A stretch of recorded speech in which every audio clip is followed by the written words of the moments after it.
All right, let's talk about something we've probably all struggled with. How in the world do you get management to say yes to security? This isn't really about firewalls and endpoints. It's about navigating the boardroom. So today, we're going to get into how you can translate what you know is necessary into a language that leadership not only understands, but actually acts on. I mean, you know the feeling, right? You walk into a meeting, you're armed with all this data, all these facts about critical vulnerabilities and compliance gaps, and you're met with just blank stares. Or, worse, the immediate question is, so how much is this going to cost? It really does feel like you're speaking a completely different language. Yeah, if any of this is hitting home for you, trust me, you are not alone. That feeling that you know something is critical, but they just won't budge, or that deep frustration that they only ever see security as a line item, just another cost center, it's like you're stuck in this impossible position, right between the technical reality of what's needed and the business priorities from above. So let's just start with a hard truth. Most organizations, and I mean most, are reactive. They don't get proactive about security just because it's the right or smart thing to do. Nope. They usually only act when some kind of outside force makes it absolutely unavoidable. And what are those outside forces? Well, they usually come in a few pretty painful flavors. The big one, of course, is a security breach actually happens. You know, nothing gets a budget approved faster than a full-blown crisis. Or maybe a huge client comes along and says, hey, we're not renewing unless you get this certification. All of a sudden, it's a sales problem. Sometimes a competitor gets certified first and starts using it in their marketing. Or, my personal favorite, the CEO reads an article in an airline magazine and lands on Monday asking, hey, are we secure? You can't run a security program based on these triggers. It's just too risky and stressful. So, how do we break out of this reactive cycle? It comes down to one single, massive pivot you have to make. Are you ready? You need to stop talking about security and start talking about the business. Just look at this communication gap right here. It says it all. We, on the technical side, we're focused on technical specs, vulnerabilities, compliance rules. But what is leadership focused on? Brand and reputation, customer trust, closing business deals. You see, we're actually talking about the exact same things. We're just using different words. Our job is to be the translator. We have to build that bridge. So, how do we actually do that? How do we build that bridge? Well, it's all about how you frame the conversation.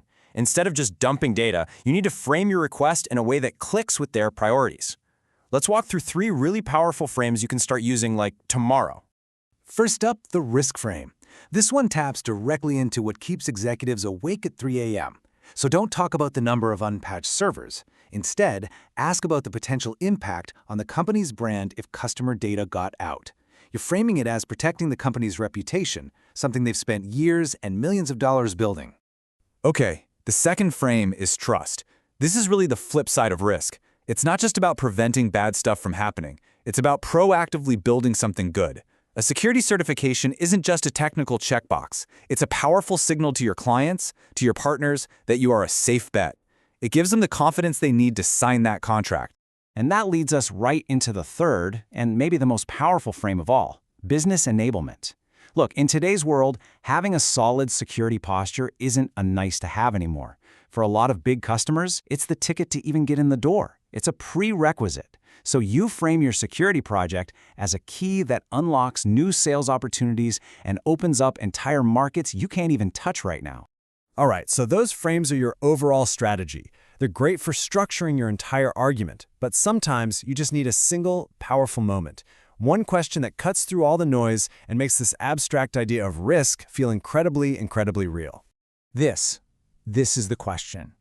If we had a data breach tomorrow and had to hold a press conference, what would we tell the press? And after you ask it, just be quiet. Let it sit there. Because what it does is kind of brilliant. It immediately shifts the conversation from technical details to personal, public accountability.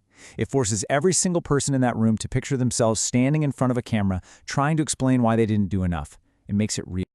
Okay, the final piece of this whole puzzle is changing the way we talk about the money. Because as long as security is seen as a cost, it's always going to be on the chopping block. We have to change the narrative. We need to reframe it as an investment. Yeah, think of it as an offensive investment. What does that mean? It means it's a tool you're giving the sales team to get an edge on the competition. It's something that makes your company look better when you're trying to hire the best engineers. It strengthens the entire company for the day you have a major audit, or maybe even go for an IPO. See, it's not just about defense. It's about fueling growth. So we've got the frames, we've got the killer question, and we have a new way to talk about the finances. Now, let's put it all together. Let's talk about a realistic step-by-step path to actually getting that yes. Look, persuasion is almost never a one-shot deal. Instead of dropping a huge, scary proposal on your boss's desk, try this 3-step approach. First, just plant the seed. In a normal conversation, just casually bring up a new security trend or mention something a competitor is doing. Step 2, share the proof. A day or two later, follow up with an email. Hey, here's that article I mentioned. You're sharing data, news, anything that backs up your point. And then, only after you've built that awareness, do you go to step 3. You nudge the conversation towards a formal proposal. This gradual, drip-by-drip approach is so much more effective than one big, high-pressure meeting. So there you have it. That's how you reframe the security conversation. It's not about being louder or more technical, it's about becoming a better translator, connecting the work you do directly to what the business cares about most. So I'll just leave you with this one question to think about. What is the one conversation you can have this week to plant that first seed? Thanks for joining this explainer.